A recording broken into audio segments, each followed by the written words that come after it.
The NBA Gambling Podcast on the Sports Gambling Podcast Network is presented by WynnBET. WynnBET is now live in Arizona, Colorado, Indiana, Louisiana, Massachusetts, Michigan, New Jersey, New York, Tennessee, and Virginia. From boosted same-game parlays to live in-game odds, WynnBET has what you need to win.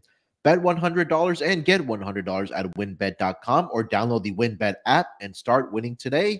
State restrictions apply. Welcome, everyone, to the NBA Gambling Podcast, part of the Sports Gambling Podcast Network. It is Saturday, March 18th, currently 10:31 on the East Coast. I think this is our first ever, maybe, regular season, weekend episode ever. Now, you guys heard the announcement that we will start going 7 days a week for the NBA Gambling Podcast.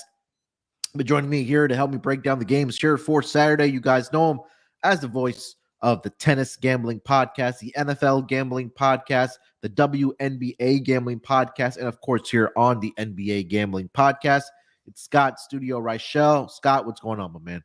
Nothing much. I actually just finished recording a tennis podcast, which got posted a little while ago. So I've been keeping busy this morning. Besides that, I went through a pretty fun gambling venture over the last couple of days. I decided to bet on every underdog in the first round of March Madness. And Fairleigh Dickinson kind of carried me to the finish line there. Ended up, I forgot the exact number. I think it was 8-24 straight up, but I made roughly 14 units. So it was a nice venture, fun time. Shout out to Dickinson. There we go. And also joining us here on the Saturday episode, you guys know him as the newest voice on the NBA Gambling Podcast. It's Delonte Smith. Delonte, how's it going, brother?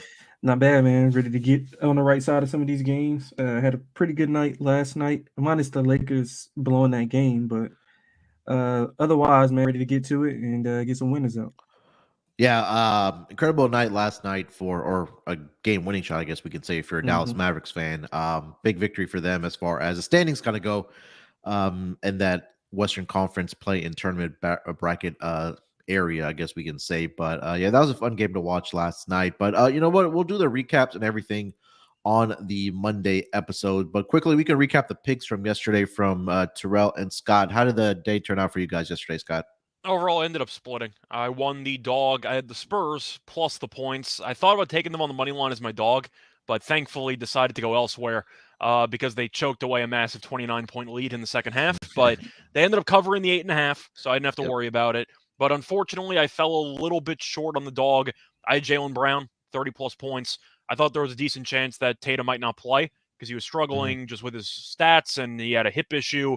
He ended up playing, and Jaylen Brown finished with 27. So a little bit short there, but at least I hit the dog, so it could have been worse. Yeah, I think Terrell swept yesterday, didn't he? I know he had the Cavs on. Yeah, he had Spurs first half money line. Yeah, and then Spurs money line. I did first half. Yeah, I ended up taking the Grizzlies live around, I think it was like plus 300, close to plus 300 in that fourth quarter. Thank you to shout out to the Spurs for choking away the lead and then losing it in overtime. But yeah, that was another incredible upset, I guess, or comeback victory for the Grizzlies. Could have made some good money if you took Dickinson and then took Grizzlies live yesterday on the hardwood floor. But guys, let's just get into it, man. Let's get into the games here for today. We'll start off with the first one. It's going to be an early start here at 1 o'clock Eastern time. It's going to be the Denver Nuggets. They're headed to Madison Square Garden to take on the New York Knicks. This line opened up in favor of the Denver Nuggets at -2. That number has stayed consistent at -2. Total opened up at 230.5. It's been bet down a tick to 230. Looking at the injury report for both of these teams, pretty clean injury report for the Denver Nuggets. Zeke Naji is questionable here tonight.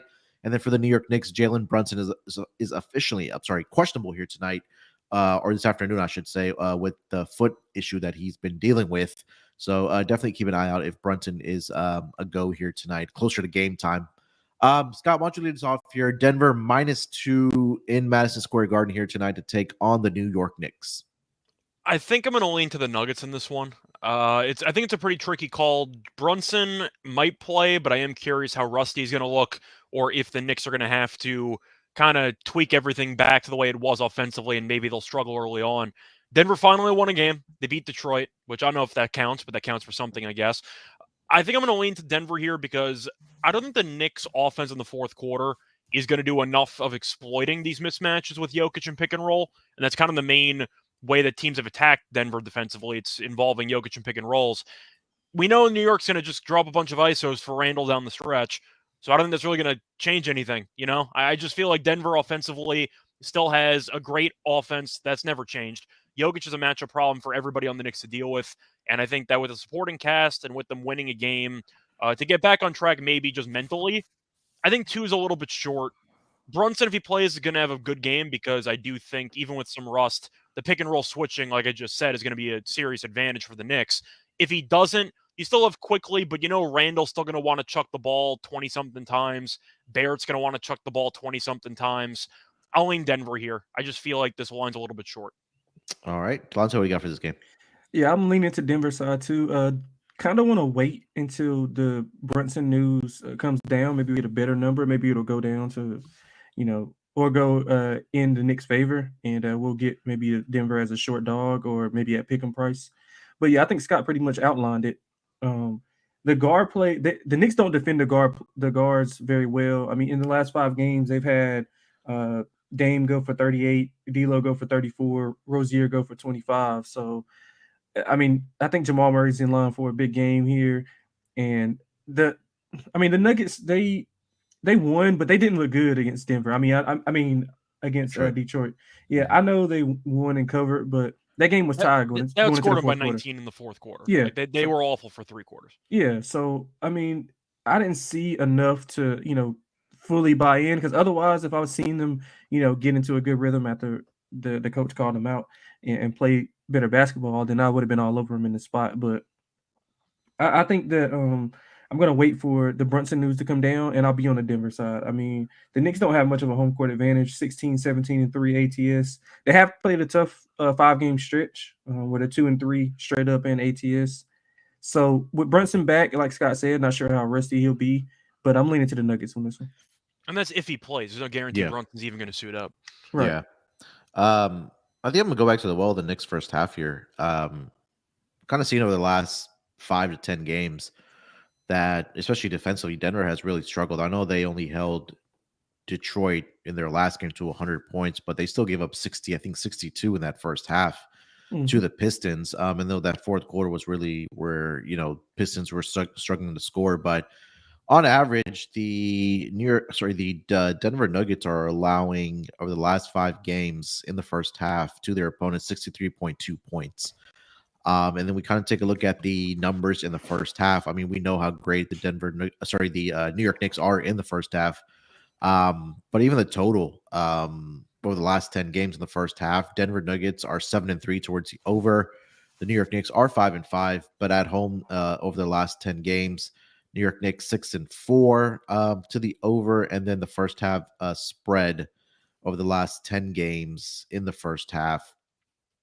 At home, New York is 6-2-2. So I'm gonna go with the Knicks in the first half. I do like the first half over as well. Then maybe we'll see Knicks doing Knicks thing again, where they blow a lead, and then Denver pulls away and does get the cover in this game. So officially, I will go Knicks first half, and then the over in the first half as well. Let's get over to the full game total here, guys. That's currently sitting at 230. Any thoughts on that, Delonte? Yeah, I lean to the over. Both offenses top 5 from a points per possession standpoint. I think they'll be able to score. I think the Knicks will be able to score inside with Randall, and to a lesser extent, Mitchell Robinson. And I also think that the Nuggets have some advantages of their own, especially on the perimeter, with the Knicks defense not being as stout on the perimeter as it has been early on in the season. So I'm leaning to the over. Nuggets are pretty much going to get what they want at the rim and on the perimeter. So add that to the Knicks being able to dominate inside because the Nuggets don't have a rim protector. I think it trends towards the over. I mean, I know the money's coming in on the under, but I'd like it better if, of course, if Brunson's in. But I'm leaning over. Scott? Yeah, I'm going to agree. I can't really take it under with Denver right now.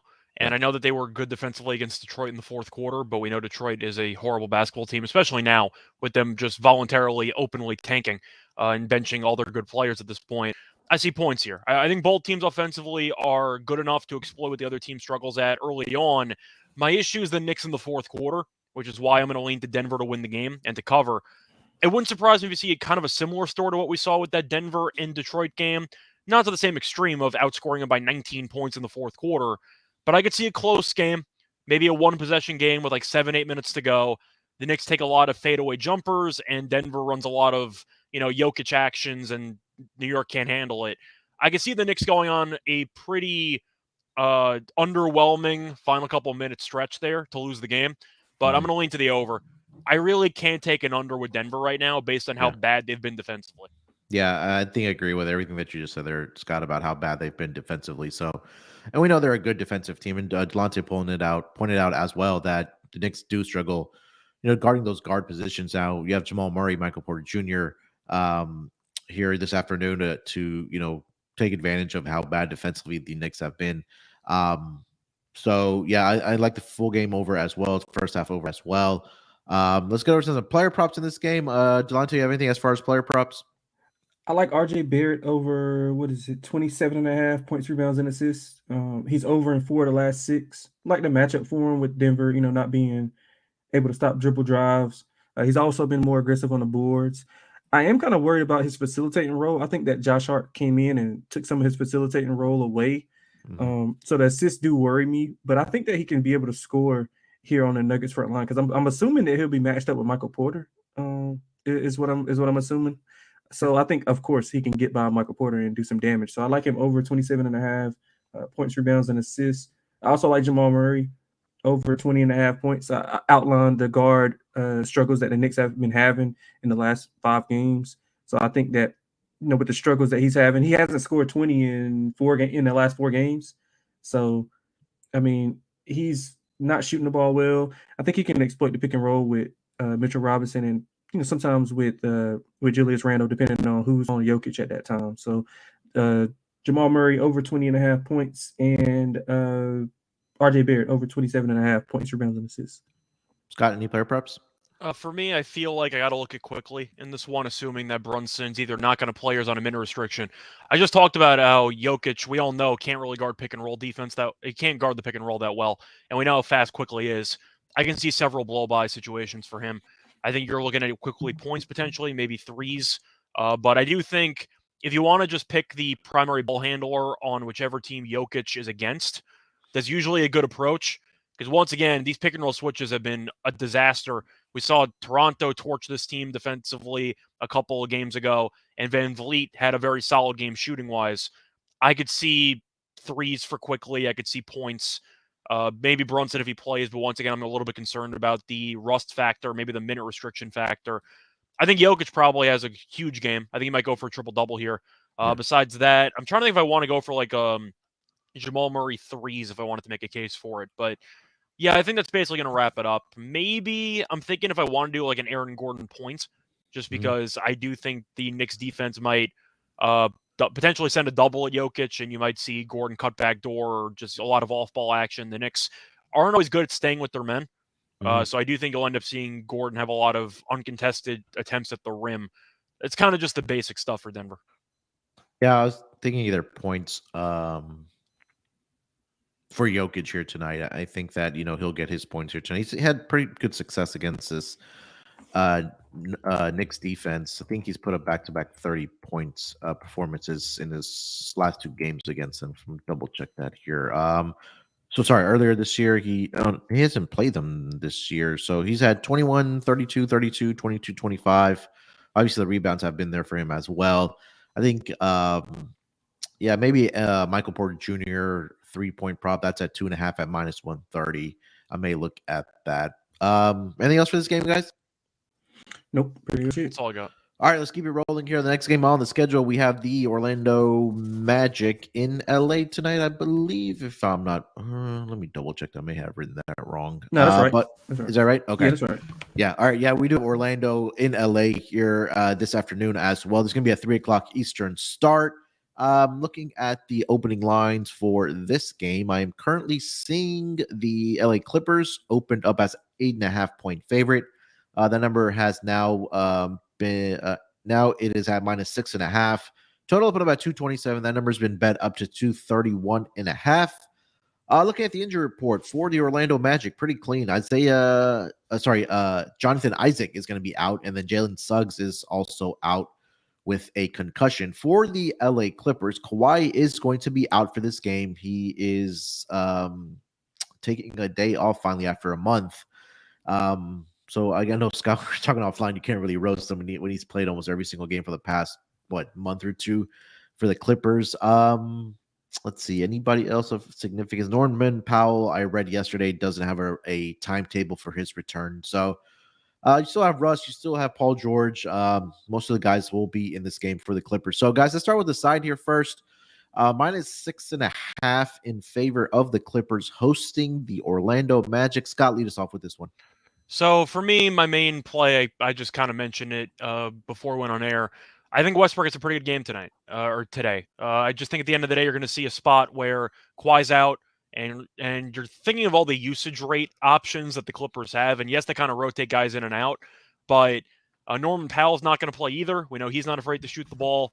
I think Westbrook's going to have the ball in his hands a lot in this game. Either him or Paul George. But Paul George, I don't know if he's usually, I don't want to say comfortable, but it doesn't seem like he's always dribbling the ball up the court. He's kind of just getting onto his comfortable wing spot. He'll get the ball, maybe do something in isolation in the half court. But I think Westbrook's going to try to dribble the ball up the court for most of the game. The pace should be high, and the total is 231.5 here. I see points in this game. I'm going to go with the over. I think that I'm going to lean to. I think I'm kind of torn on the side here, honestly, because 7's a lot without Kawhi, but I don't think Orlando's that good. They're fine, but I think that the Clippers are the better team. I'm just expecting a Westbrook game here. Triple-double I saw was like 16-1, something like that. I don't mind that price. Besides that, I'm probably looking at Zubac double-double. He had a huge game against the Warriors for the first time basically in his career. I think he's in line for a good matchup here against Wendell Carter, etc. So I like Zubac to have a good game here, and I do think Westbrook probably is a good game too. Delonte, what do you got? Yeah, I'm leaning to the Clippers side. I think so. Just like from a number standpoint, like this is the same. Well, it's 2 points. If Kawhi was playing, it probably would be about 8.5. Yeah, I think that's what it opened, right? 8.5, 9. Yep. Isn't that so weird though? They think Kawhi's only worth like 2 points. That was exactly my point. So basically, that's the same number that the Suns were laying whenever the Magic played. So if you think that the Suns and the Clippers are like equal teams, which I mean, I guess you can kind of throw a coin up in the air. But also without Durant, though, right? Yeah, and yeah, of course. But I think like as constructed, like right now, I think the Clippers are probably slightly better, have been playing like a little bit better as of late. So I think that the number is probably a little bit short at 6.5, even without Kawhi. Because I mean, it's not like that. It's not like the Clippers haven't played without Kawhi. I mean, they've been playing without him all season pretty much. And credit to him for playing all these games and being a beast. But I think the Magic, I don't think they match up well with the Clippers. Some of the length things, some of the length of the Magic can be pretty much like negated by the Clippers defense. They're getting better with the Tyronn Lue sets and being able to integrate those guys in. So I think the Clippers have played a really tough stretch. They've won high scoring games, they've won low scoring games. So I think they can pretty much beat you in any kind of format. So I'm leaning to the Clippers here. I don't like the Magic as much as I did earlier in the season. It kind of looks like they're, going through the motions, although they are, 34, 22-1 as a dog. Mm-hmm. I kind of just want to probably look at it live and see how the Clippers look early and then play on them maybe in the second half if it's kind of a close game. But I do lean to the Clippers on the full game. Yeah, I lean with the Clippers here as well. Even without Kawhi, I think there's enough talent on this roster for the Clippers against this Magic team. And, agree about the point that you made about Zubac should have a good game here tonight. We've talked about a lot how centers have had success against the Orlando Magic, or their lack of defense against them. So I'll go with the Clippers here as well. They've been playing good basketball, like you guys mentioned, since post All-Star break, or even since they got all their guys back this season. I know the numbers and the ATS numbers aren't reflecting that, but I think we got to look deeper when they did have Kawhi on the floor and Paul George on the floor. But even without, I think, Kawhi here tonight, being in that Western Conference, that you got to pile up the wins, right? It's those standings. We talk about this, and I say this every single episode, is that those standings change every single day. And of course, at the end of the season, it may just come down to tiebreakers where, last night was an opportunity for both teams to get that tiebreaker. And we saw, the Dallas Mavericks at the buzzer with the Kleba 3 get that tiebreaker over the Lakers for the season for 2-1 if they are tied in the standing. So I think that they'll, come out and take care of business here. I do like the 6.5 here for the Clippers. Thoughts on the total here, Delonte? Why don't you leave us up with that? That number is currently sitting at 231.5. Yeah, I probably lean under because I think all of the Clippers have been playing pretty much to the pace of their opponent, honestly. So I think the Magic, they want to get out and run, but I don't think they'll be able to, like I said, with the Clippers defense being as good as it is. So I think they can limit them in transition. And the Clippers also, like, they don't want to play fast pace. They want to slow it down and play in the half court. That's what Tyronn Lue does. That's what he did with LeBron. That's what he did since he's been in LA with the Clippers. So I'm leaning to the under, thinking that the pace is a little bit slowed down and the Clippers are able to withstand some of those transition baskets from the Magic. Scott, any thoughts on the total? I'm going to lean over. I just think even though Kawhi's out, you're looking at the projected pace of this game with Westbrook controlling the ball for most of the game, and you're assuming we'll get a boost in minutes because Norman Powell's out as well. Yeah. Aren't they just going to run up and down the court? We know Orlando doesn't guard anybody. The Clippers' defense hasn't exactly been great either. I know Golden State, every game they play is a shootout, but that game landed 260. I see a lot of points here. I'm going to go with the over. Yeah, I think ever since Westbrook came over to this team, the pace has definitely got up. Obviously, we know the type of player that Westbrook is. I was trying to pull up that number with pace without Westbrook in the lineup. Oh, the Westbrook. Oh. Yeah, I think it's closer than than some people might think, because they were already playing slow. Like I think they're like bottom 8, bottom 9 in pace, if I'm not mistaken. I think a lot of that's Kawhi based because of either the knees or the fact that they like to play in half court with him, but without him in the lineup, Westbrook's going to want to run. I'll pull it up, but I feel like they have been playing faster. But nonetheless, I think that maybe a Clippers team total over worth the look, obviously, as well. I think Paul George should have a big game here as well. Westbrook, as you guys mentioned. So let's get into the player props. Scott, I know you mentioned triple double and Zubac. Anybody else for player props? Do I want to take Paul George? You're assuming he's going to have a pretty good game, or at least he should, but I don't know if I want to take it. I'm trying to think of anybody else. Wendell Carter, I think, might have a decent matchup, but I'm not sure if I'm on him. I don't think I have much. Maybe Markelle Fultz, just because his props have been pretty low and he's been a solid guy for that team, but I don't think I really have much for Orlando. So I'll say this for if I got the pace numbers up. So 9 games with Westbrook, a pace of 99.22, without Westbrook 96.75, and they do also average close to 11 more points per game with Russell Westbrook. Now, obviously, we talked about no Kawhi, so that might, again, keep that in mind if you are going to bet the Clippers team total here today. Delonte, player props? I forgot to mention. Is it Terrence Mann prop season? Yes, absolutely. That was what I was pivoting to. 8.5 over. He's always productive. Is he starting? I think he has to get a boost in minutes. It might be Marcus Morris. They don't know yet because he came back, so they're going to see. I think Mann should start. Mm-hmm. I mean, even if he doesn't, I think he's going to get a lot of minutes. I mean, I was going to say, if he's a bench player, then he's 6th man because Powell's out, so he's going to get a boost in minutes anyway. All right. Yeah, I see Westbrook, Paul George, Marcus Morris, and Zubac as the at least 4 player props listed for Clipper players at least. So we'll find out who that 5th starter is. Just kind of expanding on what you said about Westbrook, Scott, I think that does make a lot of sense. I know it's only 1 game where Westbrook has played without Kawhi Leonard as a member of the LA Clippers. And I think that game he logged I want to say it was a double-double, right? Just saw. Yeah, he had 27 points and 10 assists in that game. And then against the Orlando Magic in his career, I think that even with the Lakers earlier this season before he got released, he had a triple-double. Yeah, he had a triple-double, 15, 13, and 13. And then he had another double-double earlier. He's actually had a ton of triple-doubles against Orlando. Now, most of it was with OKC and with the Wizards, where he was just given free reign to have the ball every possession. Mm-hmm. I actually want to count this because there's a lot of triple-doubles here. 3, 4, 5, 6, 7, 8, 9. He has 10 career triple-doubles against Orlando. I wonder if his double-double is at a plus price. It's plus 175. I think I'm going to take that. That's kind of cheap. And sprinkle a little bit on his triple-double as well. All right, anything else for this game, guys? Nope. No, I think we covered everything. All right.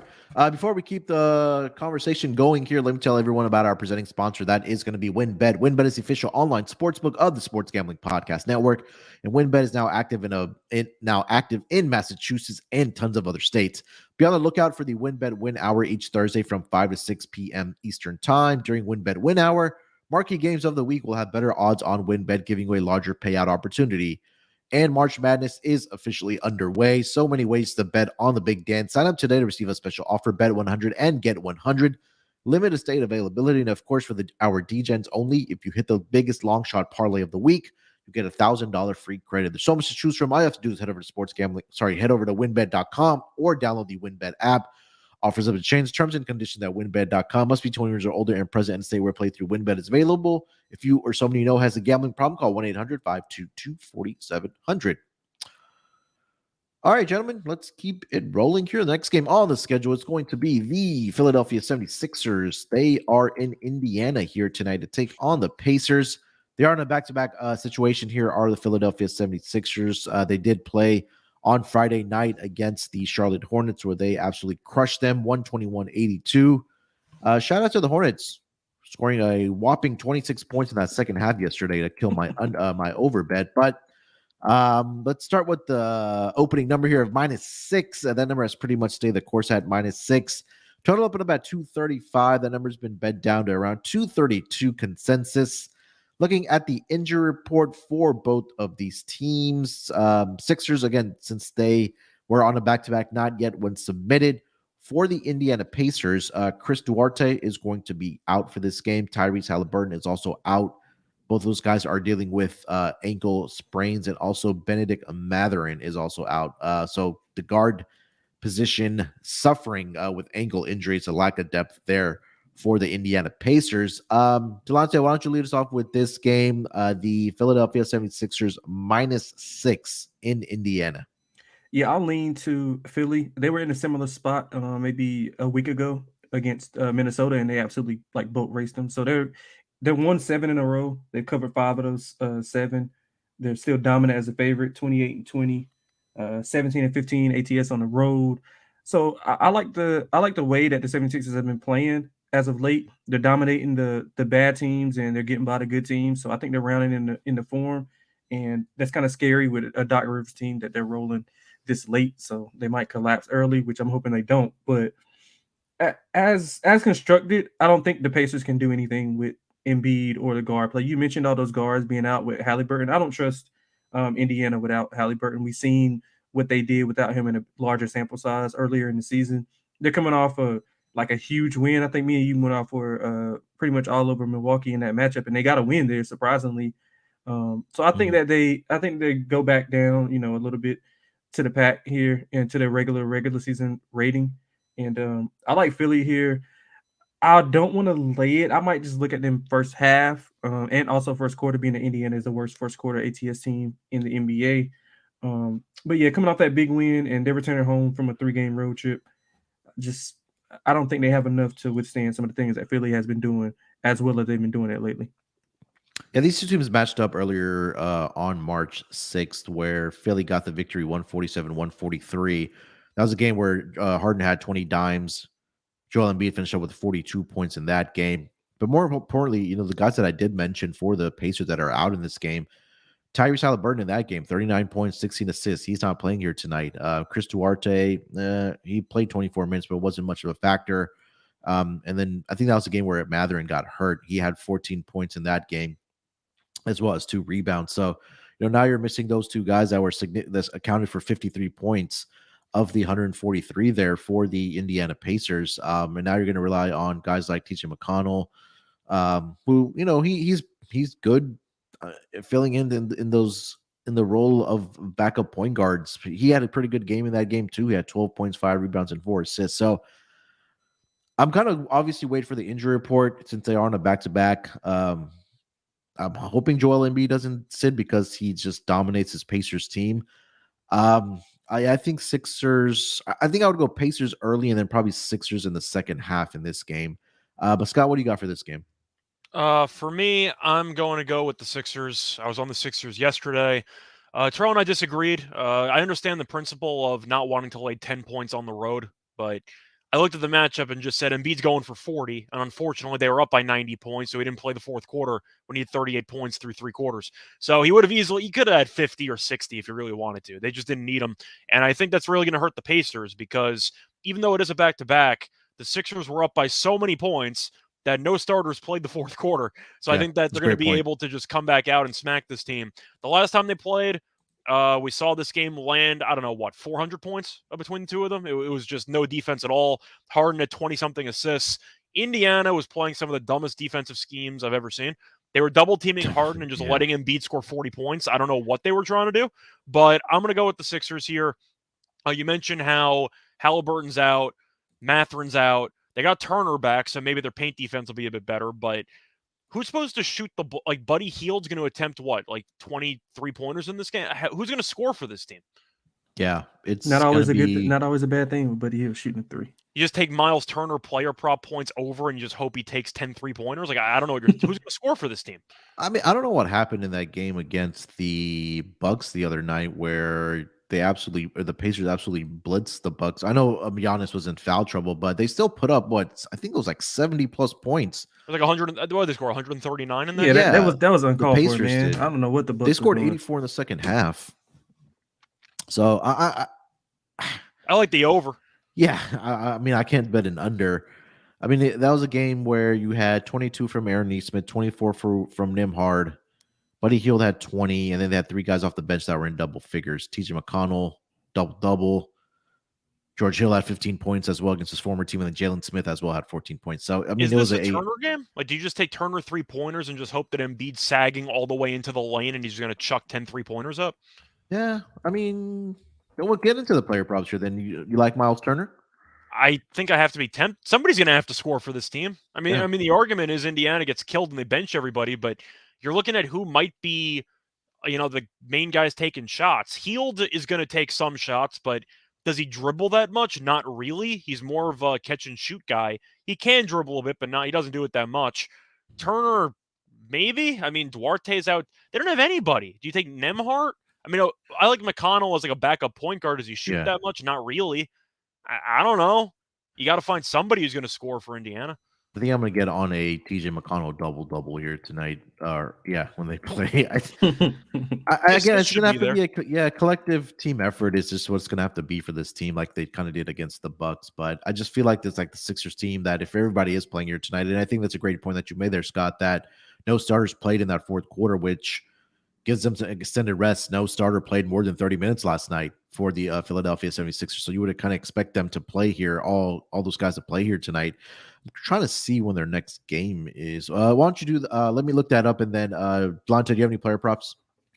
I have Harden triple-double. It's no good strip clubs in Indiana, I don't think. So he should be well rested and good coming off that win in Charlotte. So I think he has we mentioned he had 20 dimes against his team at full strength. And I think he also had some good success. Did he have 9 rebounds? I think it was only 6. I remember I took the points prop over in this game, but he ended up with 20 dimes because what you mentioned, Scott, that they were just doubling Harden for whatever reason. Yeah, and I mean they can't do that now because they don't have as many players as they did back then. So I think that the Harden triple-double is definitely live here. If you sprinkle on that, I also love his his PRA. I think he can go over also if you believe he's going to have a triple-double. Now, he could have a triple-double, like 10-10-10, but what are the odds of that with Harden? But yeah, I like his Harden a lot in this game. Like Scott said, it's kind of hard to pivot to anybody on the Pacers. I would look at Buddy Hield threes. I mean, he's not good at like creating his own shot, and maybe Nembhard can set him up a few times. So I would look at Nembhard assists maybe. But like I don't see anything on the board as far as Indiana props. Do you?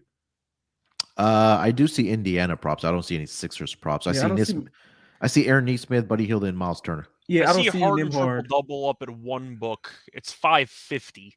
So pass. But I'm trying to see if I could find a better line if I shop around. But 550 I can't touch. Yeah, I can't parlay that with Russell Westbrook. No, I found 550. Yeah. Okay. What else anything else for this game, guys? Nope. Harden assists just by itself without the rebounds. Yeah. Maybe a point and assist or just an assist by itself, I think is worth a look, definitely.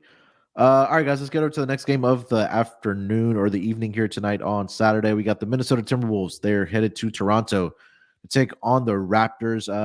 This line opened up in favor of the Toronto Raptors, -7.5. That number's been bet up to -9.5. Total up at about 228. That number has been bet down to around 224.5. Looking at the injury report for the Toronto Raptors, pretty clean. Nobody of significance is on there. For the Minnesota Timberwolves, Anthony Edwards did leave the game yesterday with an ankle injury. Post-game, Chris Finch said that he's going to be okay, but he was in a walking boot. So I doubt that he does play here tonight against the Toronto Raptors. But Delonte, why don't you lead us off, man? Raptors laying 9.5. Yeah, I mean, I was watching that Wolves game, which was very, very entertaining last night, and I seen it when it happened. He's not playing. I mean, it looked really bad. He was talking to Karl Anthony Towns. The boot was literally like up to his knees. Like, he's not playing. I don't care what Finch says. He's not playing. So I mean, I don't want to lay this big of a number with the Raptors, but the Wolves do struggle off of back-to-backs.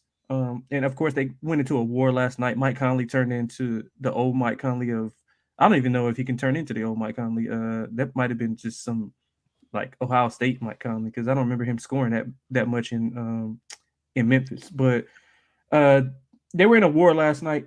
They should have won that game. I was on Chicago, so thank God they didn't. Toronto has been killing it as of late. Won and covered 2 straight. Offense has been picking up. They're scoring 125 plus in the last 2 games. They're pretty good at home. I think matchup wise, it's a good spot for them to get a win here. I just don't want to lay 9.5, so I'll pivot to the first quarter, first half for the Raptors. They're gonna pick and roll Gobert to death with Van Vliet and Siakam. When they go small with Barnes at the 5, I don't think that they'll be able to. I don't think they'll be able to do anything with it. So I like the Raptors, just a lean to the Raptors full game, but I would be on first quarter, first half for the Raptors. Wolves in back-to-back games this season, they are 7-4 straight up, 7-4 against the spread, 6-5 towards the over. But obviously, those numbers are going to look completely different. We probably more than likely do not have Anthony Edwards here tonight in a back-to-back situation. Scott, what do you got for this game? I'm going to go with Toronto. Normally, I would be terrified to lay this number, but I do think that with the circumstances based on schedule and with injuries, there's some merit here to take Toronto.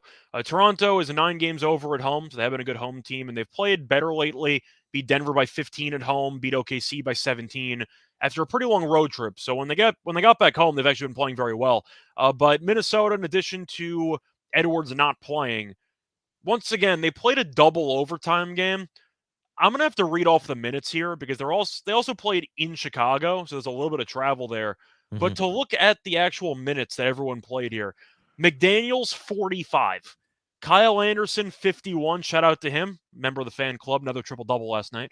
Gobert played 33 minutes. He fouled out. Conley played 46 minutes. This team's going to be gassed. I got to take Toronto. Is he walking this morning? I don't know. Okay. I'm not sure. But the line's going to be scary, but with Edwards being out, he's their best player by far. It's not even close. And once again, the minutes there are absurd. Mike Conley, 46 minutes? Like Anderson's 51 minutes is crazy, but he's also younger. Conley's 35. And Conley was playing well, like really, really well. Yeah, 8 of 12 last night. I can't ignore the minutes, though. It's double overtime on a back-to-back with travel, and now I'm with you. I got to lean Toronto. Yeah, I'm with you. Yeah, looking at kind of Minnesota's schedule here, if it wants to pull up, I want to say if it's 3 out of 3 games in 4 nights or 5 nights. I mean, I think regardless, I'm on the Raptors here as well. But, yeah, I mean, they matched up earlier this season. They won. They did the Minnesota Timberwolves by 2 points. So maybe a little revenge, for the Raptors here as well. I think that. With like what you mentioned there, Scott, I think you nailed it with the double overtime and being without Anthony Edwards here tonight. I think that's just going to be too much for this Wolves team to handle. So I'll take the Raptors here with you. I mean, don't love laying this big of a number, especially with the Raptors, but I think that this is a smash spot for them. Thoughts on the total here, guys? Delonte, what do you got? Number sitting at 224.5. Yeah, I'd lean probably to the over, thinking that Minnesota gets their legs back in the second half. They might just be a little bit stagnant up front. I mean, at the beginning of the game.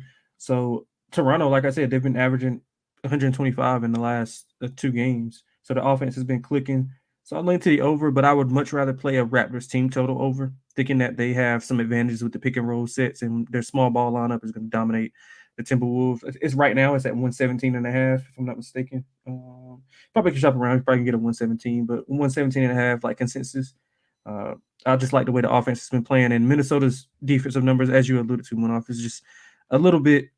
It's a little bit over exaggerated. So I think the Raptors can have some success here with their offense. All right, Scott. Yeah, for me, I'm going to go with the Raptors team total. I'm not going to touch the full game total because I would lean over because the number seems short, but I don't even know who's playing for Minnesota. We said Edwards is going to be out. Are we sure Anderson's going to play the second out of back-to-back after playing 51 minutes last night? Doesn't he have back problems?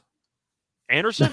No, Yeah. he just moves in slow motion. No, I thought I remember reading something out of him when he was at UCLA that he was having like back problems. Maybe I'm wrong. I don't know. The point is Minnesota might just say, my team couldn't get up this morning. They couldn't get off the team bus. I think they might bench half the team here. I'm not sure. But I'd rather take Toronto team total over. They've been really good at home. They're playing good basketball. Minnesota might single-handedly drag the total down, besides the injuries of just short jump shots in the second half, based on how tired they might be. I'm ignoring Minnesota entirely. If I'm going for a total, it would be Toronto team total over. Yeah, I mean, I'm not going to argue against that. A Raptors team total over here tonight. Again, double overtime, traveling from Chicago up to Toronto. You got to go through all the immigration and customs and all that stuff. So, yeah, there's no much more I can add here for the Raptors here as far as the total. Any player props you guys are looking at? Scott, why don't you lead us off? So I do feel like Toronto, you can really pick anybody you want at this point because I feel like anybody could have a good game for this team. I think Siakam's going to have a good matchup. Yep. I'm keeping an eye on Van Vliet. Van Vliet, he's been awful shooting the ball this year, but the assists have been pretty good. I don't mind that potentially. I think Van Vliet maybe points and assists. He might have potentially found his groove after the last game or so. The threes, the volume's going to be there no matter what. Yeah. So I'd probably consider taking maybe an over in threes for Van Vliet. He's going to chuck them up. But I think that Siakam could have a decent game. Maybe if you want to go for like a Barnes double-double, I don't mind that. I think that could be a sneaky value play. But this is the issue with Toronto is that they're a team that doesn't have a true superstar, but they have a lot of capable, complementary guys who could step up in any given game. So it's really tough to pick who you think's going to have a good game because anybody in theory could have a good game. Yeah, I agree. Excuse me. That matchup earlier this season where Minnesota did win, that was before the trade deadline. That was a game where Kyle Anderson had 20 and 10, possibly not going to be playing tonight. And then two guys that their starting backcourt, D'Lo, obviously got traded over to the Lakers. He had 25 in that game, and Anthony Edwards, that game had 23. So you're possibly missing 68 of the 128 points that the Minnesota Timberwolves put up in that game. So definitely keep that in mind. Delonte, player props? Yeah, I like Van Vliet. I like his points and assists over 28 and a half. I think he can have success on that pick and roll, as I mentioned earlier with Gobert. And the Wolves' perimeter defense is a little bit lacking. To put it mildly, DeRozan and Levine. I mean, obviously, Fred VanVleet is not on that level, but DeRozan and Levine like sliced through them all game long. And I think like to a lesser extent, Fred VanVleet, even if when he's not on, he can get into the paint and create some contact and get to the line. So I think that he'll have a good game, and also the assists have been there. He fell just short. I know me and you, Munaf, were on his assists over 8.5 a couple of days ago. He fell just short, had 7. So I think he'll have a good game here. Also, whenever the lines are posted, if McDaniels is in, I would look at his points over. He'll have to step up in Ant-Man's absence, and he's probably their only scorer that can do anything outside of Anthony Edwards. Yep. All right. Yeah, I think the only one that I have for player props is going to be Fred VanVleet. That number's at 7.5 for his assist here tonight. The earlier matchup this season, like I mentioned, he had 25 points, 10 assists in that game. And then the matchup last season, he did finish up with 8 dimes as well. And again, like we mentioned, he's been racking up the assists for this Toronto Raptors offense over the past couple weeks as well. He's averaging 9.2 over the last 5 games. Hasn't gotten over 7.5 in the last 2 games, but I think tonight is a good opportunity for him to do that, especially against a backcourt that I guess, lack of better words, that is compromised with injuries here tonight. All right. Let's get over to the next game of the night, gentlemen. That is going to be the Sacramento Kings. They are in the nation's capital here tonight to take on the Washington Wizards. Looking at the opening line for this game, this line opened up in favor of the Sacramento Kings -1. That number's been bet up to -2.5. Do see some -3s out there as well. Total opened up at 236. That number has pretty much stayed the course at 236. Do see some 236.5s out there as well. Looking at the injury report for both of these teams, for the Sacramento Kings, we saw Kevin Huerter lead with a what was now classified as a right hamstring strain. He's day-to-day, officially questionable here tonight for the Kings. Trey Lyles is also questionable. He's dealing with right shoulder soreness. And then Rashawn Holmes, also questionable here tonight with a non-COVID related illness. Wizards, no injury report submitted just yet. They did have a game yesterday against the Cleveland Cavaliers where they got absolutely smacked in that game. Cavs got the victory there, 117-94. So they are in a back-to-back situation here, so we'll have to wait for the injury report for the Wizards. But Scott, why don't you lead us off with this game? The Sacramento Kings -2.5 against the Wizards. Yeah, it's beam season. I'm going to lean to Sacramento. But the thing is, Huerter is, of course, a valuable piece to that team. I think Lyle's actually been very good the last couple of weeks as a bench piece. But Washington's on a back-to-back. Yes, you could argue that they didn't show up for the first game, so maybe they'll be extra motivated for this game. Are they really competing for much at this point? You can argue maybe in theory a play-in spot, but I don't even think that's realistic at this point. Is it? The Kings have just been the better team. I just think the Kings are a really solid basketball team, and I talked about how they've been a bit disrespected recently. Their last game, they played against my Nets, and my Nets aren't a great offensive team, but the Kings defensively actually showed up for that game. They have less than 100 points. I thought that they looked very sharp in that one. So maybe the Kings defensively, I don't want to say turning over a new leaf, but they've shown the capability of potentially playing defense, ? But the Wizards on a back-to-back, the Kings are a very good team. I'm not going to overthink this one. The line does seem a little bit trappy, so I probably won't have a substantial play on this game or anything like that, but I'm pretty low on Washington, and I do think that Fox and Sabonis should really have great matchups in this one. So I'm going to go with the Kings here. I feel like this line's too short. Yeah, Wizards on the back-to-back, are actually 9-3-1 against the spread at 75%, 6-7 towards the over, and 7-6 straight up in those situations. Delonte, what do you got for this game? Yeah, man, you took the words right out of my mouth. I was just about to say off of back-to-back. The Wizards are pretty good. Their offense is better at home than on the road. As of late, they've been struggling offensively. They're playing 4 straight under, and they had under 102 of the last 3 games. So I think at home they'll get a little bit more comfortable, especially with the Kings defense. Scott mentioned that they have been playing a little bit better, but still not up to a standard of a number 2 seed in the West. So I'm kind of concerned about that. There is some path for the Wizards to like go bombs away from 3. The Kings are poor defending the 3 with Porzingis, Kuzma, and to a lesser extent Beal in the mid-range. I think they can have some success here. If they win this game and Chicago loses, they can move up to the 10 seed. So, I mean, somewhat of a thing. I mean, obviously they're not making any noise going forward in the playoffs, but they still have something to fight for, and the Kings are pretty much in that locked into that 2 seed or their 2 or 3 slot. So I think the Wizards will be highly motivated here. They don't have any exploitable matchups other than from 3, but if they're on, I think they'll be able to run the Kings off the floor. So I'm leaning to the Wizards. Yeah. Sacramento, I know defensively, I'm trying to look up their rating in the last 5 games. They've improved up to number 8 at 113.5, net rating of 2.8. Wizards all the way down at number 19, 115.4, but I don't think we can ignore the fact of how good the Wizards have been in back-to-back situations. I'll lean with the Kings here. I don't love it. Definitely probably won't be a game that I will be betting on, but I think that, like Scott said, you have the better team here in the Sacramento Kings. The Wizards are, again, like Delonte said, they are playing for a play-in spot. They're only half a game behind that 10th seed to get into that play-in tournament bracket. But as far as I think, even without Huerter, with De'Aaron Fox, Sabonis, Harrison Barnes, Davion Mitchell, I think there's enough on this team for them to get the victory here. So maybe if you want to look at Kings money line and maybe just take the spread out of it. Thoughts on the total here, Scott? What do you got? So I feel like everyone's automatically going to lean to the over because Sacramento's involved and they've had some high-scoring games lately. It is 236, and the Wizards are on a back-to-back. And look at the last couple of games; they've had a lot of low-scoring games. Scored 94 against the Cavs, that flew under. Only gave up 97 to Detroit, that flew under. Played the Sixers, scored 93 points, not even close, and scored 107 against Atlanta.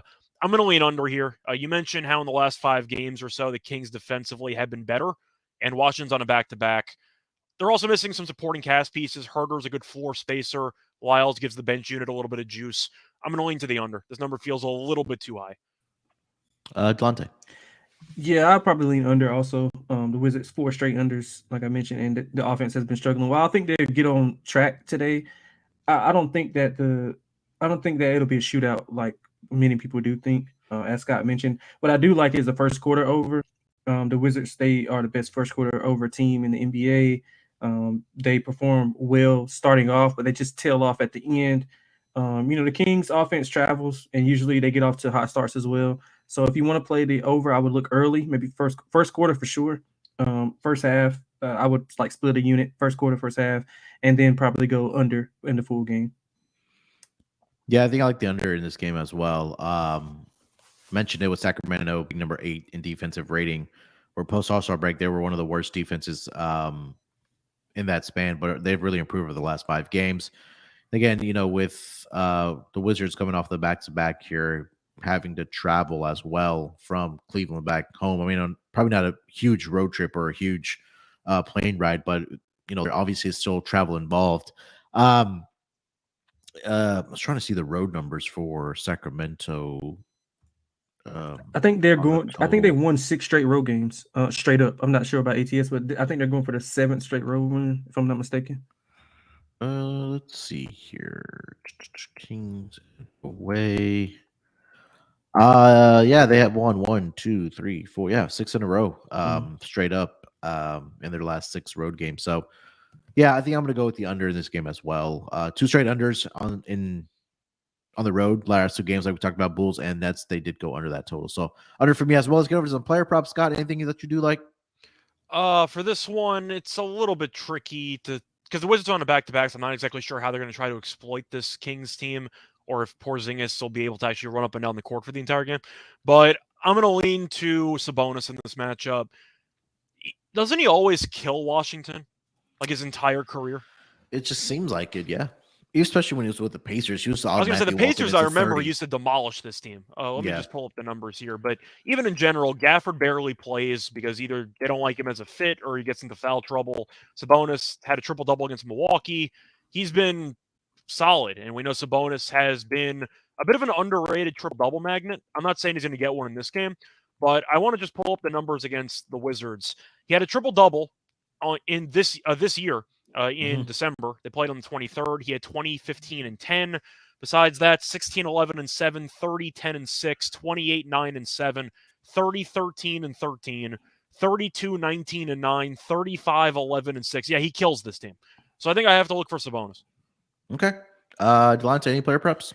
Yeah, I like Porzingis over 2.5 threes made. You can actually get plus 140 on this. If you shop around, you probably can get a little bit higher. He struggled from 3. He's 1 of 14 in the last 3 games. As I mentioned earlier, the Kings defense is prone to giving up 3, so he'll have plenty of opportunities on the pick and roll or pick and pop in his case. So I like him over 2.5 threes at plus money. No, just or about 5 minutes ago, came across Jalen Brunson is going to play here today against the Denver Nuggets. So again, keep that in mind if you do get to this pod by that time. All right, guys, before we continue the conversation here, let me tell everyone about our newest sponsor, that is Shady Rays. Summer is right around the corner, and you probably are in the market for some new sunglasses, and why not check out Shady Rays? They have you covered from the sun to the slopes with premium polarized sun glasses and shades, customizable snow goggles, and much more. Shady Rays is an independent sunglasses company that offers a world-class product that's just as good as any expensive pair that we've worn. They have durable frames and extremely clear optics for outdoor adventures. And that's not all. Shady Rays offers the most insane protection in all of eyewear. Every pair of sunglasses is backed by lost and broken replacements. And if you lose or break your pair even on day one, they told us that they will send you a brand new pair, no questions asked. Wear Shady Rays with confidence because they had your back long after your purchase. With Shady Rays, you can look good and feel good. To date, they have donated over 20 million meals to fight hunger with Feeding America. And if you don't love them, exchange them for a new pair or return them for free within the 30-day return window period. There's no risk when you shop with Shady Rays. Their team always has your back. So exclusively for our listeners only, Shady Rays is giving out their best deal of the new year. Go to shadyrays.com and use promo code SGPN for 50% off of 2 or more pairs of polarized sunglasses. Try for yourself. The shades rated 5 stars by over 200,000 people. That's shadyrays.com, promo code SGPN.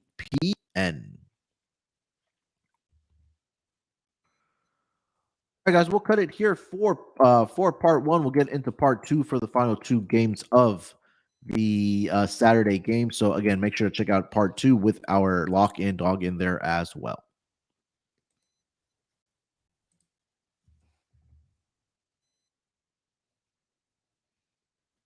All right, let's get into the next game of the schedule. That is going to be the Miami Heat. They are in Chicago here tonight to take on the Bulls. Bulls, again, like we talked about earlier, coming off of the double overtime victory over the Minnesota Timberwolves. But looking at the opening line for this game, the Miami Heat opened up as a 2.5-point road favorite here. That number's been bet up to -3. Total opened up at 219.5. That number has now been bet down to 216.5. Looking at the injury report for the Miami Heat in this game, I am seeing, where are the Miami Heat? Oh, there they are. Kyle Lowry questionable here tonight, and that is only the pretty much significant injury for the Miami Heat. Everybody else is a go. Like I mentioned, Chicago did play last night in the back-to-back, so we'll see if guys like DeMar DeRozan, Zach LaVine, Nikola Vucevic, Pat Bev, those guys are going to be playing here tonight. But nonetheless, right now, Miami laying 3 points against Chicago in Chicago here tonight. Delonte, lead us off. Yeah, I mean, much like the handicap for the Wolves game, I think that this is a bad spot for the Bulls. They played, war last night over. I have to look at their. I have to look at their minutes. I think Scott. I have it. Yeah, can I you was read going it to off save it for me, for my please? breakdown. Do you Yeah. want me to just read it off? Yeah. Go ahead. Yeah, Okay. go ahead. So we'll start off with DeRozan. He had 49 points and 14 rebounds. He played 52 minutes. And just in case anybody was wondering, DeRozan's a veteran. He's currently 33 years old. So he played 52 minutes. You had Zach LaVine, who has also been around for a while. He played 47 minutes. And then you had Vucevic, and he played 46 minutes. That's a lot of minutes. It's a lot of minutes for veteran players. It's a lot of minutes. Right. Yeah. I think that the Heat, they do struggle on the road, but this is a good matchup for them. That the Bulls aren't gonna do anything complicated or out of the ordinary, and the Heat can just line up. It's just gonna be like a I know it's kind of I guess a weird parallel, but it's gonna be kind of like an AFC type of football game, like with the Ravens and the Steelers. They're gonna just run up and down. It's gonna run up and down the court and bang on each other. Like it's just. That's what kind of game it's going to be. It's going to be a low scoring, low position. The under then, because you got the Ravens and Steelers, so you're on the under. Love it. Yeah, so but I'm leaning to the Heat here. I think they can get it done on the road. Jimmy Butler should feast on this front line of the Bulls. So give me the Heat. I know they have struggled on the road, 14-19 and 1 ATS.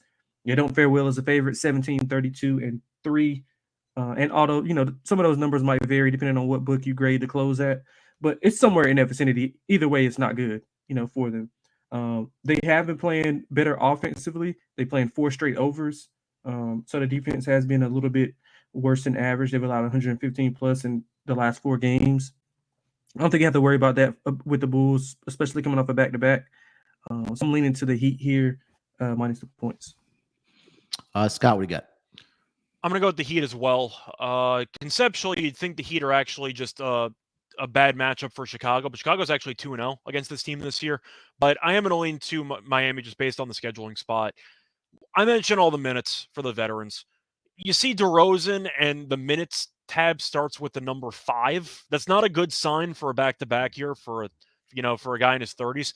I think Miami is going to be able to get a good game going. The offense has woken up. Turns out the secret was nickelback threats in the locker room, but the Heat ended up scoring 138 points. I still love that story, by the way, with Butler trying to inspire the team with nickelback. But either way, That's such a Jimmy Butler thing. it is. Personally, I don't mind nickelback, but that's a separate story. Anyway, I'm going to lean to Miami. I think the spread's a little bit short, and I think that Chicago's going to be fatigued. Give me Miami. Yeah, Chicago has won both of the matchups this season against the Miami Heat. But again, just the situation that the Bulls are in here tonight, coming off the double overtime where your guys played significant minutes. I think this might be an opportunity. Well, again, keep an eye on the injury report, obviously. But if the Bulls are up at the half, I think you probably just want to take the Heat in the second half. And just thinking the tired legs do kind of catch up with the Chicago Bulls here tonight. But again, if Miami Heat can't get this done here tonight, come against a team that has beat you twice already this season, coming off a double overtime victory in a back-to-back situation, I think maybe some nickelback needs to be played before the game starts here tonight for Jimmy Butler. But let's get over to the total, guys. I think you guys mentioned that you like the under in this game. Scott, do you have any thoughts on the total? The total's tricky because I want on one hand to lean to the under, but on the other hand, Miami hasn't played much defense lately, and their games have been high scoring. So I'm gonna lean to the over in this one. Okay. Actually. Delonte, you said under, right? Yeah, I love the under. I think both. I mean, with the fatigue that the Bulls are going to have, I mean, they're probably going to have to play DeRozan a little bit less on the back end. So they don't have a lot of depth, especially with Javonte Green and Caruso was like a game time decision last game. I think he was battling the illness, so not sure how 100% he or how healthy he's going to be. So yeah, man, I think it's going to be a tough, like hard fought free throw game. The only thing that does bother me is free throws. Miami gets to the line better than just about anybody in the league. But other than that, I think it's going to be a low possession game here. Yeah, I think Miami might actually have a pretty good offensive game here, just based on how they played lately. If Miami gets to 115 or 120, I think it's probably going over. So I'll slightly lean over. I like Miami team total over more than the full game, though. Yeah, Caruso did play last night. He had 32 minutes, 7 points, 3 assists for the Chicago Bulls last night. So again, keep that in mind here tonight. Player props, if anything, you guys are looking at, Scott? I feel like Butler's going to have. Yeah, it's Butler against his former team, right? I mean, I'm just kind of penciling Butler in for potentially 30. I don't know if you want to go for a triple-double draw because he seems to always finish one short whenever he has a close to triple-double game. I can see Butler having a huge game, though. I think it's a good matchup. Not only is it going to be probably DeRozan or Levine that might be switched on to him or guarding him, but it's a tired DeRozan and Levine guarding him.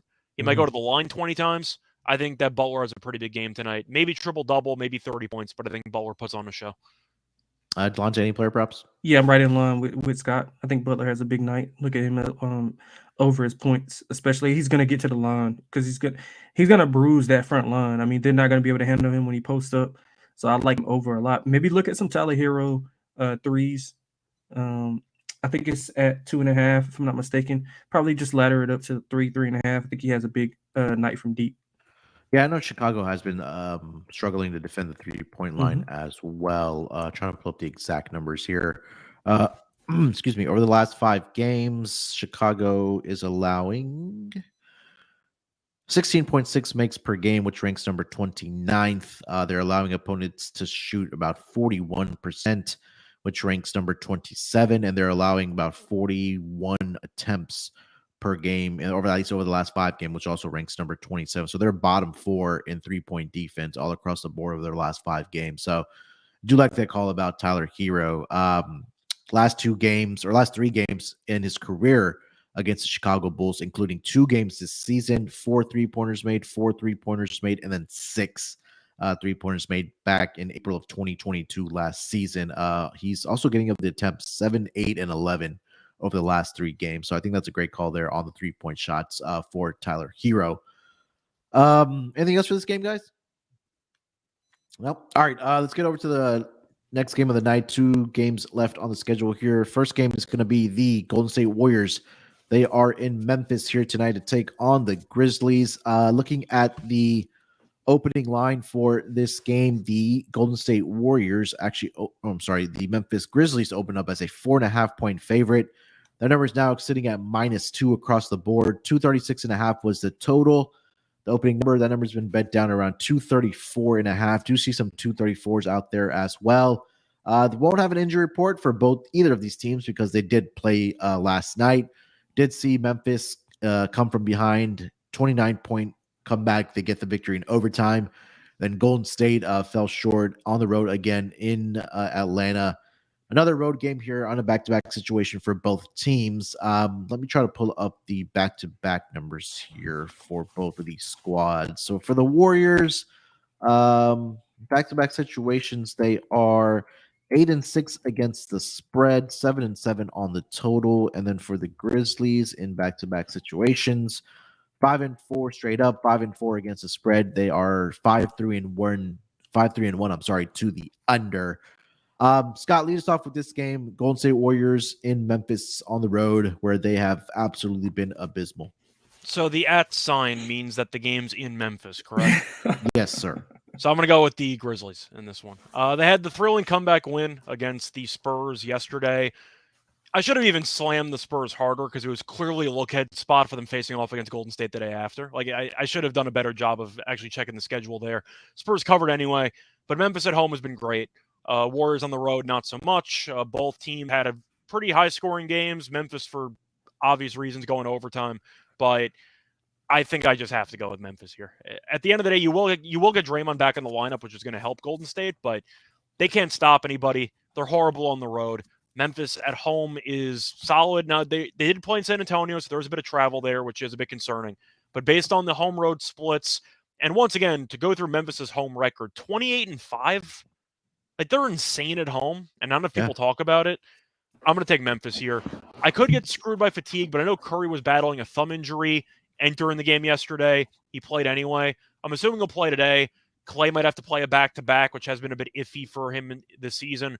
Wiggins might not come back this season. You're looking at really just the overall team. I've been talking about it for months, and I feel like Munaf is starting to kind of join my way in the dark side. I'm shifting. You're shifting completely. I've been writing off Golden State for months. I know Terrell's been trying to hang on because of the championship pedigree. I just don't think this team's very good. And I feel like Munaf has seen the light. So I'm going to lean to Memphis. The Warriors have lost, let's see, Was it 9 straight on the road? 3, 4, 5. No, I was just checking in Memphis. So they lost earlier this season in Memphis. This was actually just last week, right? 131-110. Last season, they lost both the games in Memphis, and then 2021, they lost 2 out of the 3 games So since 2021, they've only won 1 game, which I think have been 6 games. So they lost 5 out of the other 6 games in Memphis. And again, we talked about all season long how the Warriors have struggles on the road. I think that probably does continue here tonight. These two teams, let's just say they hate each other. I mean, there's not much of a rivalry when one team just dominates you, whether that's regular season or playoffs. But I think it is obviously a big get-up spot for the Warriors coming to town on the road. I'm going to go with the Memphis Grizzlies here. I think probably want to take a look at Memphis's team total in this game here as well. I know they're coming off of the overtime loss, but I think the way that they came back last night against San Antonio, I think that kind of gives them confidence coming into this game. I think that they may be playing on some adrenaline in that first half, and then maybe we'll see third quarter Warriors, but I still think that Memphis comes out of the gate on fire here. So maybe look at Memphis first half, Memphis team total in the first half is kind of what I'm looking at in this game. Delonte, By the what way, do you got? I looked it up. Golden State's lost 10 straight road games. Okay, there we go. Delonte, what do you got? Man, sadly, I like the Warriors here. I'm sorry. I know to the chat, everybody likes the. Don't apologize to us. You're putting money on a 7-win road team. Apologize to your bankroll. Yeah, man, you're putting money on a 7-win road team. That's up to you, man. Yeah, man. But look, Memphis blew them out in the last meeting by 21. The Warriors allowed 6 double-digit scores. 3 of those had 20 plus. Honestly, I'm not gonna tell you that they have some obscure advantage because they don't. I think that they are gonna come out with a little bit more fight and come out and play, because Golden State, they got to show that they can at least win on the road. I mean, the thing that I'm having an issue is like they don't have that third guy. Like Poole was supposed to be that third guy, but if you look at his game log, he's been horrible for like a month and a half. Like horrible. I think he's only had like 20 points in the past month and a half, like 3 or 4 times. To a guy that you're paying that much money to, you got to perform a little bit better, in my opinion. I never was a pool guy like that, but I mean, he's got to play better. Defensively, it's there for them defensively. They just don't bring it on the road for whatever reason. I think they're top 5 in defensive rating at home, bottom 3 when they're on the road. That's got to be more like mentally than anything, because I mean it's the same guys. So I just think that they'll get up for this game. I really don't have any like I don't have any like other thing to say other than I think they're just gonna be a good spot for them to come back and get some revenge on Memphis. So maybe you should just take Memphis and limit bid it. I'm just warning you right now, Delonte. You're gonna have to look at your account at the end of the night and see that the Warriors lost another road game, and you're gonna be questioning yourself on what happened. But we warned you. All right. Yeah, man, I am. So let's get over the total, Delonte. Anything that you like there? Yeah, I like the under. I know it's kind of like sin to bet a Warriors under right now where they're rolling offensively, but the Grizzlies, if you look at the defensive metrics at home, they're a lot better. I mean, of course, when Jaren Jackson is getting extra 4 or 5 blocks in the stat sheet, Just to going to lose help it. Defensive Player of the Year voting anyway. Right. So that's gonna help you out a lot. As I mentioned, I mean, Warriors are just Steph, Clay, or nothing. Like, so if both of those guys aren't clicking at the same time, it's kind of hard for them to score points. And honestly, I think it kind of favors them to run a slower paced game, because the Grizzlies, they have the depth to be able to withstand some of the runs that Golden State goes on. So I lean under. I think if you like the Grizzlies, you probably want to bet over. So I think it's kind of correlated. Yeah. 2 games this season, or sorry, the third matchup this season. Warriors have won 2 out of the 3 so far. 123-109, 232 points there, 122-120, 242 points there, and then their last matchup had 241. But again, both teams coming off a back-to-back here. Do you want to throw this trend in there as well for this season? When Grizzlies are on a back-to-back situation at home, it's a very small sample, obviously, but they are been in that situation 3 times this season. So back-to-back at home, 3-1 straight up, 3-1 against the spread, 3-0-1 to the under in those spots. So definitely keep that in mind if you are going to be betting this game. Scott, thoughts on the total? I'm gonna have to lean over. I just can't. Golden State can't guard anybody. I mean, like I was right about the under yesterday against Atlanta, barely, because they only had 46 points in the fourth quarter, and I was kind of hoping one quarter would die. But it was also like 248. That was mostly a principal play of why I was leaning under. And at the time, I wasn't sure if Curry was going to play or not. I'm assuming Curry and Clay and everyone are going to play because Golden State is still in the thick of the play-in race, or whatever you want to call it. But you're looking at these games here, and it's just brutal, man. I mean, here's the road points allowed. 127, 134, 131, 137. They played the Lakers, gave up 113, still lost the game. Played the Lakers again, 124, 134 to the Clippers, 125 to Portland, 134 to Denver, 119 to Minnesota, 120 to OK. They can't stop anybody on the road. I got to go with the over. Like, it's rough. I got to go with Minnesota. I got to go with the Memphis team total over.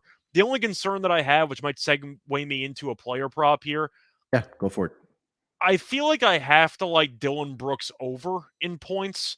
Ooh. Which is Come terrifying. on, Scott. Come on, Scott. But hear me out. Brother. The man hit the game-tying three-pointer against San Antonio yesterday, so you know he's going to take 30 shots. You know the confidence is going to be at an all-time high. I think I'm leaning to Brooks over. It's going to be a low number, but you understand my point? You don't think his confidence is going to be a little bit high after hitting that?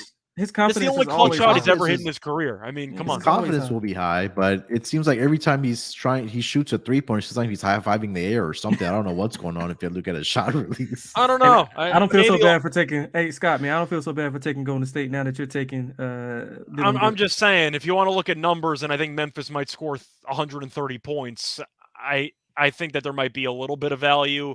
I don't know if I'm actually going to play it or I'm just mentioning it, but the fact that he hit the shot, I think might suggest that he might take even more shots in this game. And for volume alone, I think there might be some value on his over. I'm just going to throw it out there. What is it? What is it? His His points prop is 13.5 is what I see. Man, That's hell pretty no. low for a guy that might take like Hell 18 no. shots. Man, I'm hell. just saying. He gonna miss 17. He might get ejected with a fight with Draymond in the second quarter. I don't Give me know. a I limit just want to bet see on them over just ticks. like they just need to go at it. Like let them two just fight it Hockey out. style. Like yeah, just tell What's the the refs. rule with techs, by the way? So every future tech is a suspension, or is there think like a so. 5-game cushion rule for Draymond? So I think once you get to 16, it's automatic suspension. And then after that, everyone that you do get, you get another Damn, really? suspension. Another I didn't- I think suspension? so. I'll try to look it up in the meantime, but I think that's what the rule is. I like Tyus Jones props too, by the way. Yeah, he's 15.5 right now, minus 105. Taking a look, Assists, points assist, and assists, whatever. assist alone, I see 7.5 at minus 135. That's interesting. Maybe It's a lot of Desmond. points for Memphis. I mean, I'm not going to lean to unders if I think one team could score 130. There needs to be a prop that these books are putting out for attempts. Like I would smash that for Dylan Brooks. That's what I'm saying. It's just based on the attempts for me. I got to look at the number and go, well, if he attempts 18 shots, I got a decent chance at this. Delonte, player props. Yeah, I like Steph. Another monster game. I think he's gonna bring it. I think Steph had like 35 the last game, right? If I'm not mistaken. 35, 36. Against Atlanta? Against Memphis. Oh. Against Memphis. Yeah, he went nuts in like 3 quarters. Yeah, so I think that he has another good game. I would also look at his points, rebounds, and assists. Sneaky triple-double look on Steph also. I mean, he has to play well. It's no ifs, ands, or buts about it. He has to play well or they won't be in this game. So if I like the Warriors, I got to trust that him and Clay will combine to, go like 15 of 30 or whatever from He had 29 in that game. Close enough. Yeah. He only attempted 19 shots though, because it was a blowout in the fourth quarter. So yeah, so you got to think that with if it's going to be a competitive game, which the point spread indicates it's going to be a pretty good game, he's going to be in there in the fourth quarter and be able to get some attempts. So if he has 35 to 40 and Clay chips in with 25, 26, I think they'll be able to stay within the game. So give me Steph props over everything. Anything you can get with Steph, take it over. By the way, just for reference here, Brooks took 11 shots last game. But against Golden State, he took 15. He went 6 for 15, 1 for 7 from 3. I'm sure he talked a lot after the one made 3, but still, he did. I saw that. I saw it. That number might be a little bit short for a guy who might get a boost in shot attempts. So we need to look at how many what he does after he makes like 3 3-pointers in a game. Like what does he do? He probably get thrown out of the game. Literally, if he makes 3 3-pointers in a game, he'll get thrown out of the game. If he makes 4 in a game, he's gonna punch a cameraman in the face. Yeah. He did get fined for that, didn't he? He got 30K. I'm surprised he didn't get suspended for that. It was a complete shove. Like I don't. That's offensive pass interference all day, every day. So has he made three threes in a game since like he's gotten the league? I was gonna say at Oregon. I think at Oregon. Yeah. He made 4 against San Antonio. He's made 4 in actually 2 of the last 3 games. Really? Yeah. Yeah. Made 4 then against he's followed Dallas. it up with 1. Hey man. Yeah, Scott, I'm gonna be waiting for you to tweet that out. Tweet your bet, your max bet. It's my max bet. Yeah, I'm just saying it's one of those where if it wins, I'll take a victory lap for it. If it loses, then I'll laugh at myself about it. But I'm assuming there'll be a clip of it going around Twitter at some point. So we'll see what happens. I'm going to probably pivot here to Draymond props. Whether that's rebounds and assists combined or PRA. I mean, he actually had 16 points against the Grizzlies in the last game. And the last 3 games, 16, 5, and 7, and then 8, 13, and 7, and then 3, 13, and 13. So going to be curious to see what that the rebounds and assists come out to here tonight for Draymond, and maybe also look at his steals and block combined, because he's gone over 2.5 in 5 straight games against 6 straight games against the Memphis Grizzlies. So he had 3 steals last game, 1 steal, 3 blocks, and then 1 steal, 2 blocks in the 3 games so far this season. And if you want to go back even further to last year, 2 steals, 3 blocks, 3 steals, 5 blocks, 1 steal, 2 blocks. So, we obviously with the Dylan Brooks and all that shenanigans that both of those guys do definitely get up for this game. Anything else for this game, guys? Nope. All right, last game of the night. It's going to be the Boston Celtics. They are also on a back-to-back. They are going to be traveling to Utah to take on the Jazz. Looking at the opening line for this game, this line opened up in favor of the Boston Celtics at -6. Number has come down to -4. Total open about 231.5. The number's around 232. Do see some 232.5s out there as well. Looking at the injury report for the Utah Jazz in this game, Jordan Clarkson is officially questionable here tonight. And Colin Sexton continues to be out with the hamstring strain. For Boston, again, like I mentioned, they were in Portland yesterday. So maybe we see one of Jason Tatum or Jaylen Brown here sitting here tonight, but I haven't seen any official news come out about that just yet. But so let's call this line -4 in favor of Boston here in Utah. Scott, lead us off with this game. So, looking at just my overall thoughts, I'm going to lean to, well, the Jazz, because I believe they're catching points. Yes. Isn't it that simple? Boston's on a back-to-back. They played against Portland. I know Tatum was banged up entering that game with a hip issue, but he ended up playing. I thought Boston would win comfortably because Portland's on the verge of shutting down Lillard because they know that they suck. But Utah has not played since the 13th. They've been off for a while, which I find kind of fascinating. How is But that Utah, possible? there's been a lot of random spots like that throughout the league that I've noticed. But Utah just played against Miami 4 days ago. I know Terrell and I liked Utah in that one plus the points. They haven't played since. But Boston's on a long road trip. They played yesterday. Maybe Tatum sits because of the hip injury that he was dealing with entering that game. But I think you'll see Utah keep this game close. I think at the end of the day, this line is pretty short for a reason. It's at 4 because I think they're anticipating Boston to bench half the team. I'm going to lean to Utah in the spot. I think you'll probably end up seeing Tatum or Brown or both sit. 4 points really does suggest that at least one of them are not going to play, maybe both. I'll lean to Utah.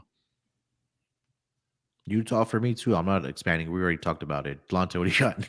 Yeah, I like Utah too. I mean, I bet him at 6 on the overnight. I didn't even know that Tatum or Brown would sit simply because I thought that they want to get that division title. I mean, Philly's I think right we'd there. agree, though. It's looking that way, isn't it? When the line drops 2 points in Yeah. favor of Utah in the Absolutely. overnight. Yeah, I mean, I absolutely. don't think either of them are going to play. Yeah, and I don't want to endorse a bad number, but I mean, obviously, overnights are subjective depending on where you look and where you're located. Where you're 2 booking points, and all those that. 2 points. Like that's a huge move. Yeah, it is. And I mean, the Jazz, they covered 4 straight, 6 of the last 10. They been home, I guess. They played 6 of their last games on the road. So I mean, they're going to be well rested. I think the Jazz can win this outright, honestly. So give me the Jazz money line and the points. Yeah, so team right here, excuse me, on the Utah Jazz. Let's get over to the total. Delonte, why don't you lead us there? It's kind of hard to dictate a total with not knowing if the Celtics' 2 best players are going to be on the floor. I guess we can just say that they're not going to be on the floor. I would lean over, thinking that both teams have success offensively. And if you're going to be in a shootout with the Celtics, I mean, the Jazz are one of the teams that you want to be on the offensive end, because some of the things that they're doing with those guys, they're playing hard. Like I think they're actually playing too hard for Danny Ainge. I don't think he likes it too much, but they're just playing free, and I think that's the reason why they've been winning. They're just playing freer, and they got nothing to lose. It's guys who are probably going to be on 2-way deals next year, and they're playing extremely hard. And I think playing extremely hard in the NBA against one of the top teams in the East, I think that's going to bode well for them. So I like the over here. Scott, total? I'm going to lean over 2. I don't feel great about it. I'm not going to take it now. There's no chance I'm taking it now because I do think there's a strong possibility that Tatum and or Brown sits. And once that's confirmed, this total is going to drop like 5 points. It might be baked in a little bit, but I do think it's going to drop a lot. Yeah, I think it is baked in a little bit. It's going to be baked, but it's going to be below 230. I can guarantee you that if Tatum and Brown are confirmed out. So I'm not going to touch the total right now. I'll lean over once one of those 2 guys or both get officially ruled out. But I am going to go with the over at the end of the day. All right. Yeah, I'd probably take a Jazz team total over. I think that might be the worth to look here. I'm trying to pull up the Celtics on back-to-back situations season. So let me see. 1 second. Celtics and back. They are 7-2, 7-2-1 against the spread. Actually, 8-2 straight up, 6-4. But again, we'll have to see in those games if guys like Jason Tatum and Jaylen Brown were actually playing in those games. But let's get over to some player props, guys. Delonte, you have any? No, I don't. It's just too much uncertainty around to just play anything. So I'm kind of just waiting it out. I would probably look at some Walker Kessler points, rebounds, props. I think he's going to have an inline for a big game, especially with no Robert Williams. The Celtics are lacking in size, so that's one thing I would play. I'll let Scott give his handicap, and I'll put the actual number because I don't have it wrote down just yet, unless you guys have it in front of you. For who?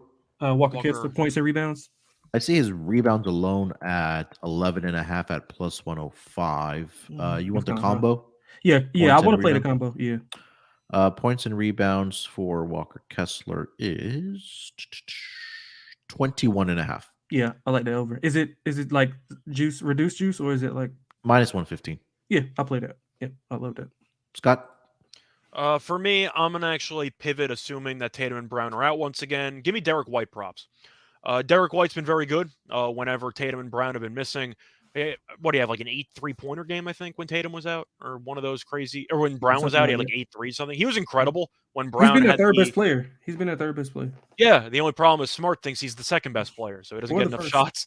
But I'm not, as you can tell, I'm not a Marcus Smart guy. I've never been. But still, I think Derek White's going to get a boost in usage here, and I think that he should have a pretty good game here. Either it's going to be assists or points or threes. I like Derek White. We saw how he did when Brown was out right before the All-Star break. White looked like he was a borderline all-star player for that stretch there. I think he'll be able to channel some of that once again. Give me Derek White to have a good game. Derek White this season, 12 games without Jaylen Brown, 18.5 points per game, 6.2 assists, 3.6 rebounds.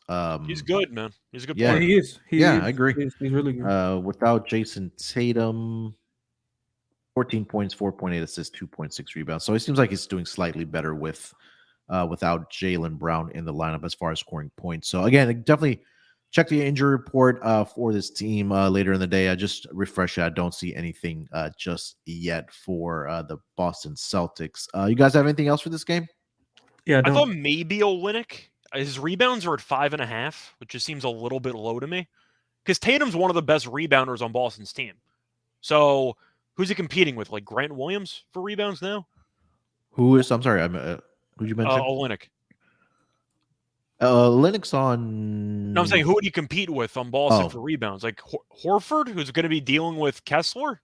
I think Olynyk's got a decent matchup here against his former team for 5.5 rebounds. What about threes? Olynyk. Stretching out the defense. Yeah, I think the only thing with him, I don't think he gets up enough a lot of volume. Yeah, I think he only averages I'm looking at it right now. He only averages about 3. He's actually exactly at 3. I think Markkanen's going to have a good game too. Maybe Markkanen rebounds. Point is, there's a lot of rebounds to be had in a high-paced game.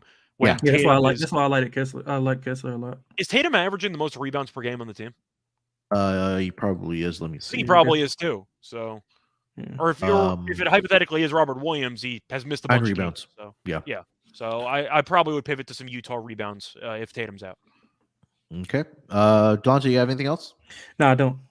All right. Before we get into our lock and dog, let me tell everyone about Shady Rays. Shady Rays, the newest sponsor over on the Sports Gambling Podcast Network, and they are an independent sunglass company that offers a world-class product that's just as good as any expensive pair that we've worn. Durable frames and extremely clear optics for outdoor adventures. And that's not all. Shady Rays offers the most insane protection in all of eyewear. Every pair of sunglasses is backed by lost and broken replacements. If you lose or break your pair, even on day one, they told us they will send you a brand new pair, no questions asked. Wear your Shady Rays with confidence because they have your back long after your purchase. And with Shady Rays, you can look good and feel good. To date, they have donated over 20 million meals to fight hunger with Feeding America. If you don't love them, exchange them for a new pair or return them for free within 30 days. There's no risk when you shop with Shady Rays. Their team always has your back. Exclusively for our listeners, Shady Rays is giving out their best deal for the new year. Go to shadyrays.com, use promo code SGPN for 50% off of 2 or more pairs of polarized sunglasses. Again, promo code SGPN for 50% off of 2 or more pairs of polarized sunglasses. Try for yourself the shades that are rated 5 stars for over 200,000 customers. That's shadyrays.com using promo code SGPN.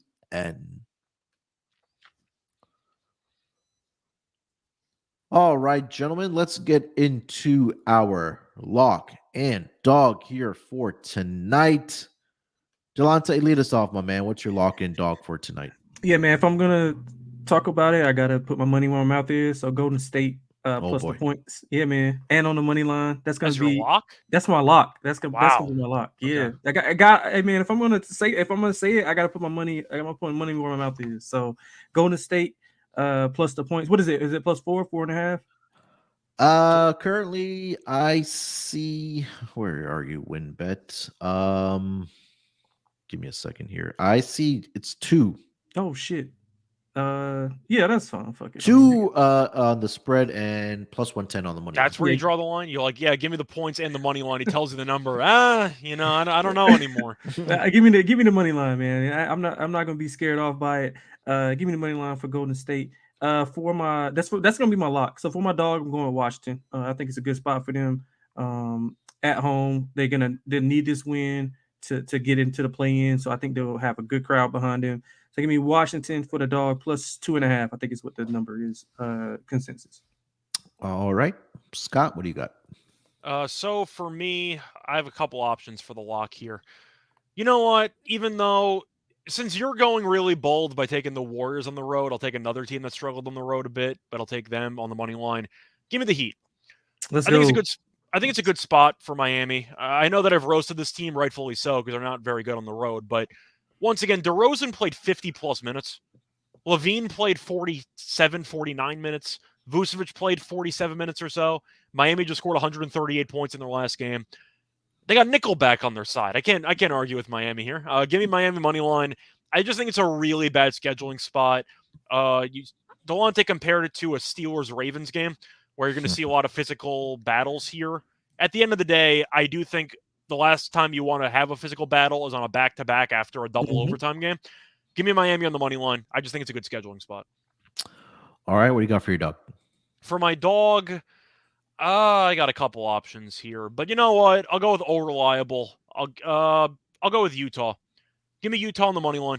I think it's a good spot for Boston to struggle, assuming they're going to be missing as many guys as we think. Utah hasn't played since the 13th, so they're well rested. Definitely should increase Clarkson's chances of playing since they haven't played in about a week. Give me Utah on the money line, though.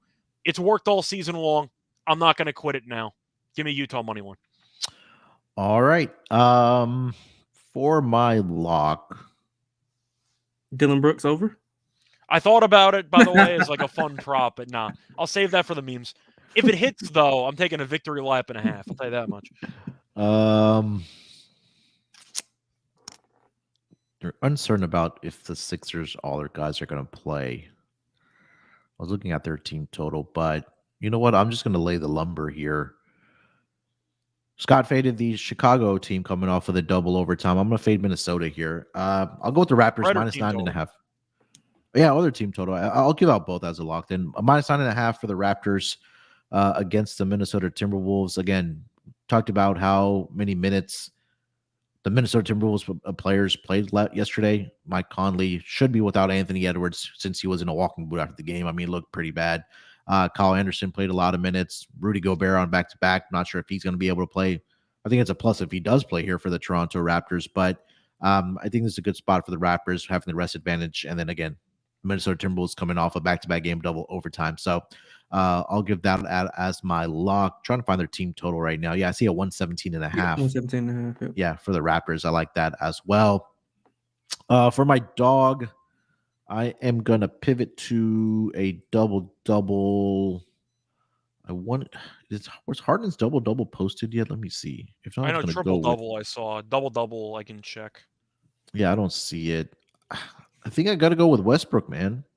Plus 175 for his double-double here tonight. Without Kawhi Leonard, we mentioned it. He's done it, especially against this Magic team where he's had a triple-double. And then one game without Kawhi Leonard this season, again with the Clippers, he had a double-double. And And then with the Lakers in 2 games, I believe he had a double-double as well against the Orlando Magic. So it seems like he just has their number. And again, he's going to push the pace here tonight. Should have the ball in his hands a lot more with Kawhi Leonard not playing here tonight. Russell Westbrook plus 175 for the double-double. If you want to parlay that with a Harden double-double and get you some nice, fun, more plus odds, I'm not going to argue that, but maybe sprinkle on triple doubles as well. Russell Westbrook 10-1 for a triple double. Harden, I don't see. Did you see that number, Scott, for Harden? What you said, triple double or double double? For both. A triple double, I saw 550. Once Okay. again, it's not available on most books, so you might have to wait and see. But just to look at double double quickly. Sorry. So the updated triple double odds still 550. Double double for Harden is minus 300. Okay, never mind. So we'll just stick with Westbrook at plus 175 for my dog here for tonight. That is going to do it, gentlemen, for this edition of the NBA Gambling Podcast. First of our weekend episodes now, 7 days a week here, grinding it out for you and for our listeners and our fans of the NBA Gambling Podcast. You better leave us reviews now. We gave you what you want. Yeah, I will shut this down real quick if I don't see at least 5 reviews coming in next week. So yeah, everybody that listens to our pod, if you haven't left us a rating and review, if I don't see 5 reviews coming in this next week, we are not going to be here next weekend. So it's on you guys now. So that's true. We'll see if you guys step up to the plate and leave us a rating and review. But Delonte, anything else, my man? That's all, man. Fun show. Thanks for everybody for taking the time out to listen. Especially, I know everybody's prepping for March Madness. So yeah, a little bit more obviously with less games now after the first round, but a little bit of more gap between the games. Mm-hmm. I think the first one kicks off here in about a couple minutes. Yep. Scott, anything else? What's the first game today, by the way? San Diego Furman State and San Diego State. Yep. Nice. They let the California team play the early game. Okay, nice. Yeah, not real much more to add. You can find me on Twitter, Reichel Radio. Once again, I did just post a tennis podcast for the matches today. I'll have 2 podcasts tonight, one for the men's final, one for the women's final in Indian Wells. Besides that, for NBA purposes, if you need me to shout anything at Jokic on Sunday, I will be there. So I can potentially psych out any players.